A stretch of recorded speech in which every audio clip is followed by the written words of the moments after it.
Okay, thank you everyone. So good day. So for today we'll be talking about the trifecta of email authentication.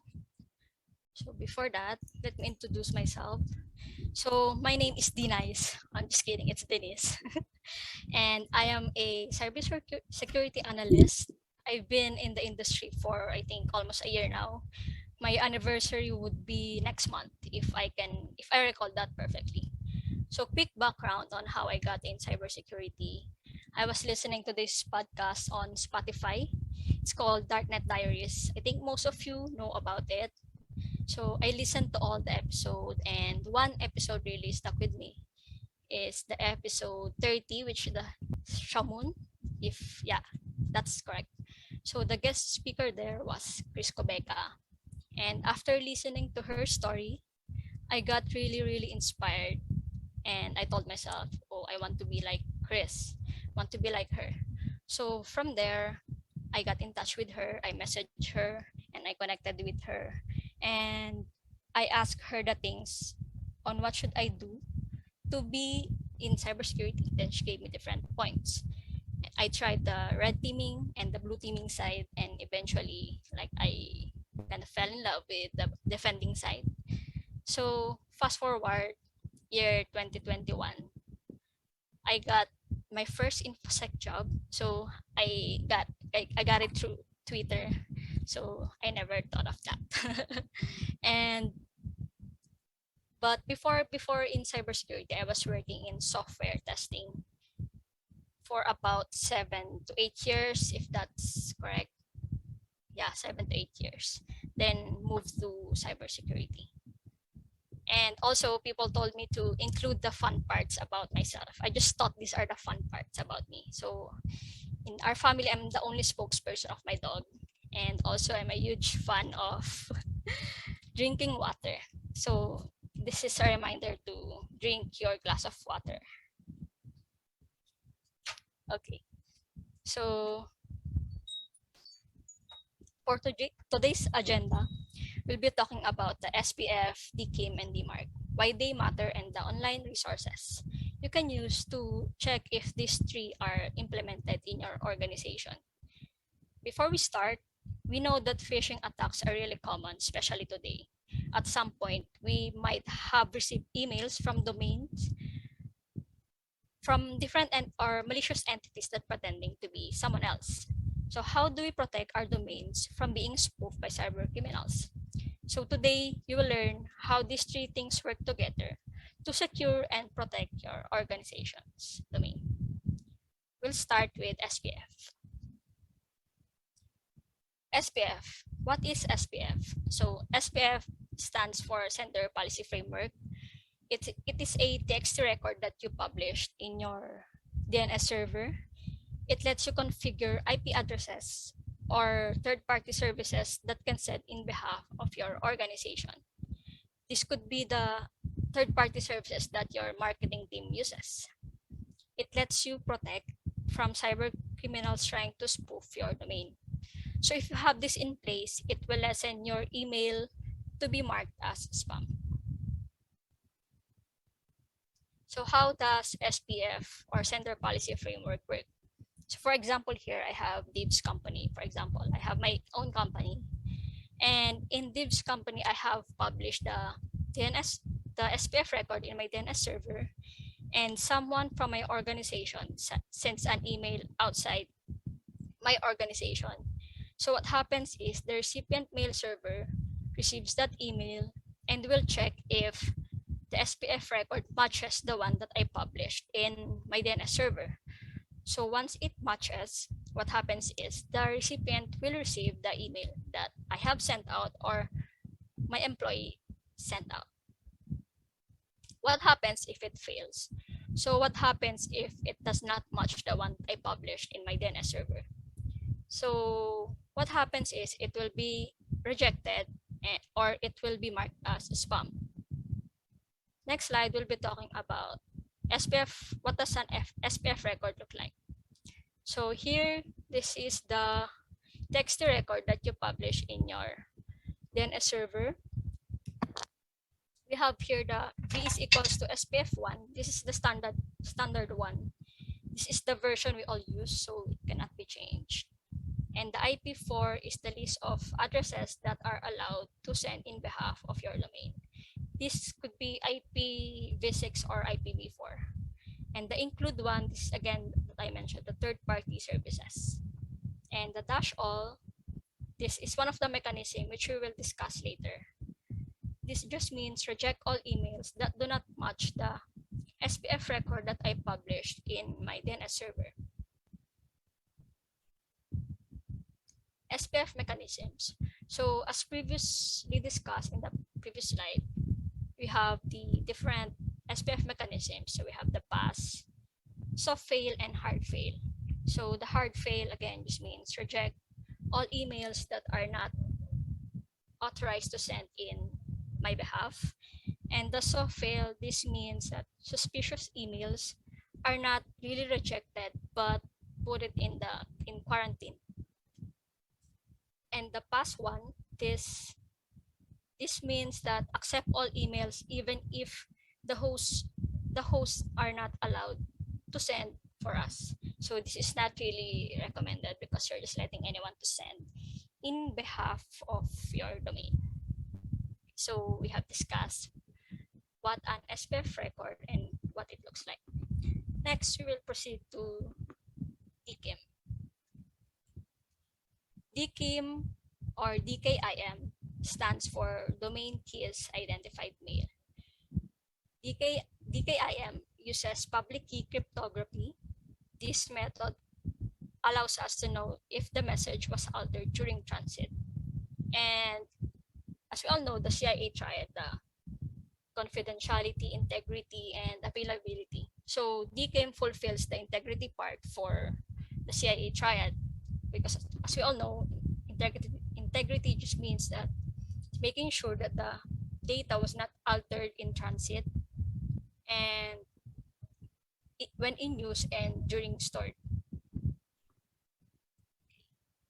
So next one, we will discuss how DKIM works. It's a bit complicated, but let's get into it. So when you send an email, the server generates a hash encrypted with a private key. This private key is only available and accessible to you. And along with it is a corresponding public key that is published in your DNS server.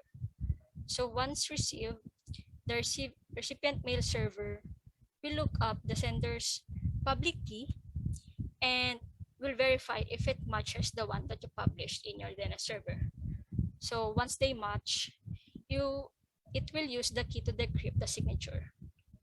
And lastly, the receiving mail server will generate a hash based from the email received. Then it will compare the decrypted hash and the freshly generated hash. So you have two things here for DKIM. They say who they say they are, and you have verified that the message was not altered during transit. So what does a DKIM signature look like? So here we have the DKIM signature that we use. Here is we have the V is equals to 1. This is the standard version. I'm just including all the mandatory fields for the DKIM signature, but you can also look up the optional tags you can use depending on your organization. We have here another one is the algorithm used to generate the signature. So we have the RSA-256. This is the most commonly used. And the D is the domain of the sender. And the S indicates the selector record name to locate the public key in the DNS. And the PH is the body hash, and the B is equals to this is the actual signature of the content, both headers and the body. So again, for DKIM, you can verify two things: that they are who they say they are, and that the message was not altered during transit. Again, it fulfills the integrity in the CIA trial. Next one. Next one is DMARC. So what is DMARC? DMARC stands for Domain-Based Authentication, Reporting, and Conformance. DMARC policy started appearing in year 2012.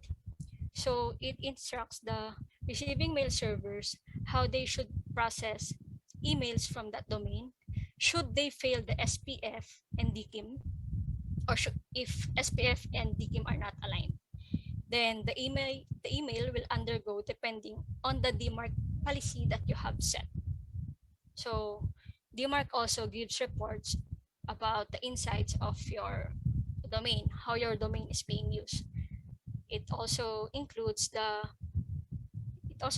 malicious actors or cyber criminals that are claiming or pretending to be you. Next slide. So we were talking about the policies. So how will it work? For example, you have checked the SPF record and DKIM. You have checked that they are both passed. Then the recipient will receive the email. But what if it does not? What if it fails? It depends on you. So DMARC has 3 different policies: the quarantine, none, and rejected.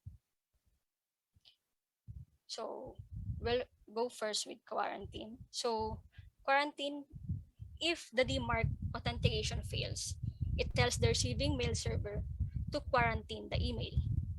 And none just means no action taken, but the email will still be delivered to the recipient. And the reject, this means to reject all unauthorized emails. So just to add, reports are sent daily for DMARC. So the DMARC policy. This is what DMARC policy looks like. So this equals to DMARC 1. This is the standard version. So this should not be changed, or else the entry will be discarded. And the P is equals to policy. Again, you have 3 things: the quarantine, none, and reject. And the PCT is the percentage. How it depends. You can set it either 50% will be 50% of the email will be quarantined, or 100% of the emails will get rejected. And we have here the RUA. This is where the reports are sent to. So every day, again, reports are sent daily. I think as of now, you are wondering if your organization has this in place, or if your organization have this implemented. And if not, you can tell your security team that, hey, we can use this tool to secure our domains to avoid cyber criminals from spoofing our own domains. You can let your security team know using these different tools. So first we have the SPF. So for example, I have here the one that Google uses. So for Google, they use the soft fail in their SPF record. So this is what's published in their DNS server. The next one, again, if you do not have the SPF record in place in your organization, you can use this tool to generate your own SPF record. The next one, this is the DKIM Generator. Again, like the previous slides, this will help you generate your DKIM record for your organization. And you can also use this tool to look up if you have valid or you have implemented this in your organization. And here we have the DMARC record generator. As you can see, I'm a huge fan of MX Toolbox. And so if you use MX Toolbox, for example, I included Google here, again, as an example. So MX Toolbox lets you know how to create the DMARC record. So they ask you different things, and then, for example, how do you want mail that fails DMARC to be treated by recipient? Again, if you want it rejected, quarantined, or none. And the email addresses where the reports are sent to. And lastly, this is what MX Toolbox will suggest. Should you not have the DMARC record in place for your organization? So this is Google's current record in the MX base from MX Toolbox. Next.